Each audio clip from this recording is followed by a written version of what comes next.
सूरज की पहली किरण से लेकर आखिरी रोशनी तक पानी में खड़े होकर अर्घ्य देते हाथ, भक्ति में डूबे चेहरे और एक ऐसा विश्वास जो 36 घंटे तक बिना पानी के व्रत रखवा देता है। जी हाँ, हम बात कर रहे हैं छठ महापर्व की। ये पर्व सिर्फ एक रस्म नहीं बल्कि हमारी संस्कृति की वो धड़कन है जो हजारों साल से एक जैसी चल रही है। आज हम आपको ले चलते हैं छठ की उस यात्रा पर जहाँ इतिहास मिलता है आस्था से, परंपरा मिलती है आधुनिकता से और एक व्रत सिखा जाता है जीवन के वो पाठ जो कोई किताब नहीं सिखा सकती। अगर पौराणिक कथाओं की माने तो छठ पूजा की जड़ें वैदिक काल तक जाती हैं। ऋग्वेद में सूर्य उपासना का जिक्र मिलता है जहां सूर्य को जीवनदायिनी शक्ति माना गया है। लेकिन इसकी सबसे मशहूर कथा जुड़ी है महाभारत काल से। कहते हैं सूर्यपुत्र कर्ण जो भगवान सूर्य के परम भक्त थे, वो रोज घंटों कमर तक पानी में खड़े होकर सूर्य देव को अर्घ्य देते थे। सूर्य की कृपा से ही वो महान योद्धा बने। आज भी छठ में अर्घ्य देने की यही परंपरा चली आ रही है। एक और कथा है द्रौपदी की। जब पांडव कठिन समय से गुजर रहे थे तब द्रौपदी ने छठ व्रत रखकर सूर्य देव से अपने परिवार के कल्याण की प्रार्थना की थी। सबसे प्रेरक कहानी है राजा प्रियवद की। जब उन्हें संतान नहीं हो रही थी तो महर्षि कश्यप ने यज्ञ करवाया, लेकिन पुत्र मृत पैदा हुआ। जब राजा प्राण त्यागने लगे तब ब्रह्मा जी की मानस कन्या देवसेना प्रकट हुई और बोली, मैं सृष्टि की छठे अंश से उत्पन्न हुई हूं, इसलिए मुझे षष्ठी कहते हैं, तुम मेरी पूजा करो। राजा ने व्रत किया और उन्हें जीवित पुत्र की प्राप्ति हुई। तभी से कार्तिक शुक्ल षष्ठी पर यह पूजा होती है। अब बात करते हैं इस 4 दिवसीय व्रत की प्रक्रिया की, जो अपने आप में एक तपस्या है। पहला दिन है नहाए खाए। इस दिन घर की पूरी सफाई होती है। व्रती नदी या तालाब में स्नान करके शुद्ध होते हैं और दिन में सिर्फ एक बार सात्विक भोजन करते हैं। लौकी, कद्दू, चावल, दाल, बिल्कुल शुद्ध और सरल। दूसरा दिन है खरना। पूरे दिन उपवास के बाद शाम को गुड़ की खीर और रोटी का प्रसाद बनता है और जैसे ही व्रती ये प्रसाद खाते हैं इसके बाद शुरू हो जाता है 36 घंटे का निर्जला व्रत, यानी बिना पानी पिए। तीसरा दिन सबसे महत्वपूर्ण होता है। शाम को डूबते सूर्य को अर्घ्य दिया जाता है। सूप एक लिया जाता है जिसमें ठेकुआ, फल, गन्ना, नारियल सजाकर पानी में खड़े होकर डूबते सूर्य को श्रद्धांजलि दी जाती है। और चौथा दिन सूर्योदय से पहले ही घाट पर पहुंचना, उगते सूर्य को अर्घ्य देना, छठी माता से संतान की रक्षा की प्रार्थना करना और फिर प्रसाद खाकर व्रत खोलना।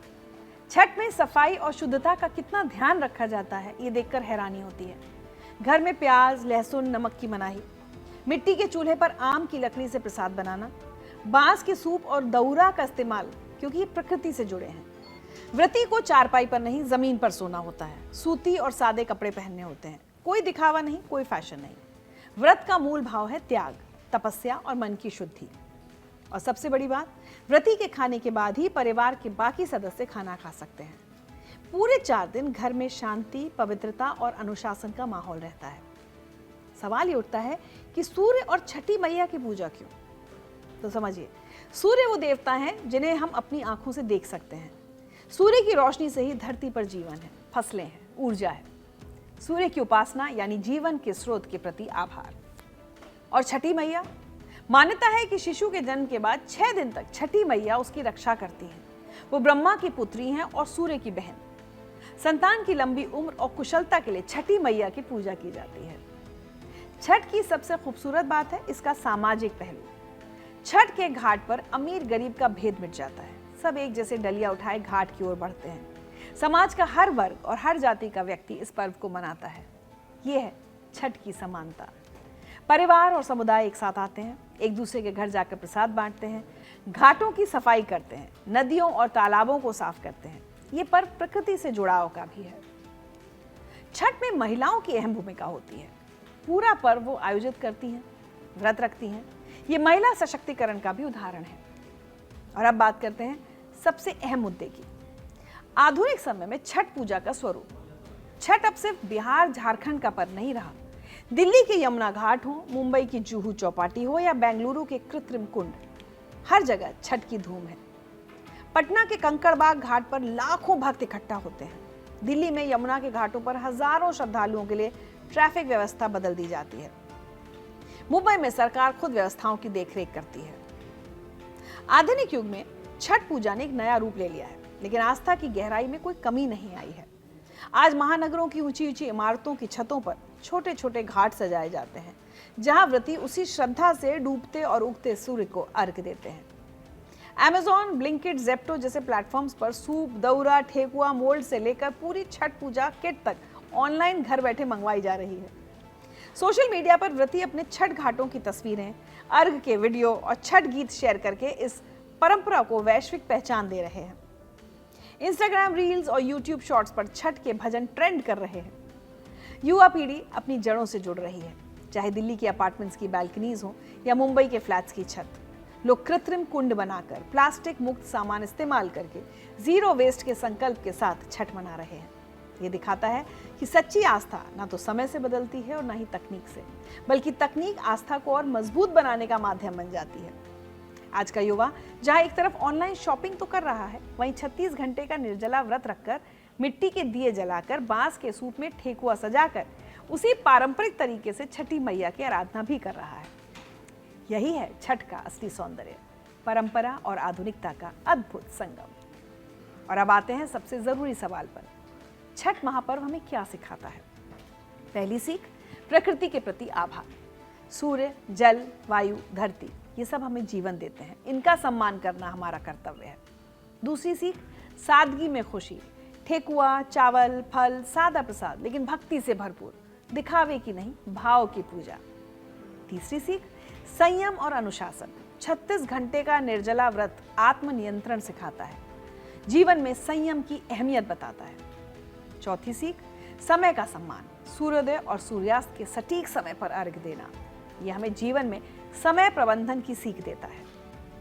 पांचवी सीख, स्वच्छता। घाट की सफाई, घर की सफाई और मन की शुद्धता। छठ सिर्फ एक पर्व नहीं है, एक जीवन दर्शन है। यह हमें सिखाता है कि कैसे प्रकृति के साथ, समाज के साथ और खुद के साथ सामंजस्य बनाकर जिया जाए। आधुनिक युग में जहां हम प्रकृति से दूर होते जा रहे हैं, छठ हमें फिर से जोड़ता है। छठी मैया की जय हो, भगवान भास्कर की जय हो। आप सभी को छठ महापर्व की हार्दिक शुभकामनाएं। तो खबरें अनकही में फिलहाल मेरे साथ इतना ही, लेकिन चलते चलते आपको एक और जरूरी खबर बताती चलूं। अक्टूबर 2025 से चीन में एक नया नियम लागू हो गया है, जो सोशल मीडिया इन्फ्लुएंसर्स के लिए बड़ा बदलाव लेकर आया है। अगर आप मेडिसिन, लॉ, एजुकेशन या फाइनेंस जैसे विषयों पर कंटेंट बनाना चाहते हैं चीन में, भारत में नहीं, तो अब बिना डिग्री या प्रोफेशनल सर्टिफिकेट के ये संभव नहीं है। Cyber space administration of China ने एक कड़ा फैसला लिया है ताकि गलत जानकारी फैलने से रोकी जा सके।